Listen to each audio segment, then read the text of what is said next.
And while we're on the topic of this book, War's a Racket by Smedley Butler, Marine Corps General and two-time Medal of Honor recipient, I did just want to mention how much of a true patriot this guy really was. Have you guys ever heard of The Business Plot? Well, if not, well, what about Behind the Bastards? The Behind the Bastards podcast? Well, they did an excellent two-part series on The Business Plot, which was essentially, you guys know the Bush family, George H.W. Bush, George W. Bush, Jeb. Well, they actually had a great-grandfather, Prescott Bush, who tried to overthrow the United States government in a fascist takeover. I'm not even making this up. In the 30s, at least I think it was the 30s, maybe late 20s.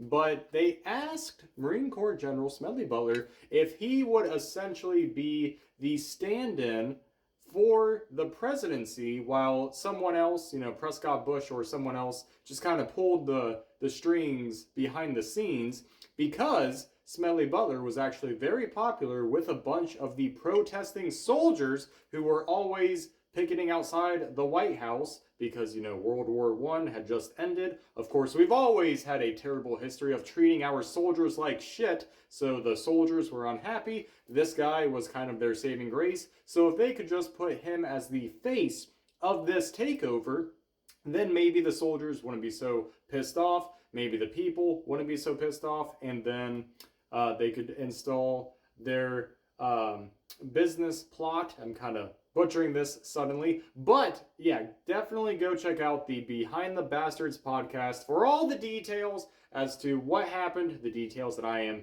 failing to provide now, I guess. But also read this book, War's a Racket. It's a great book, super short. And you can learn a lot about the arms industry. So go check out my other video that I did on this over on the main page. Cool, thanks, bye.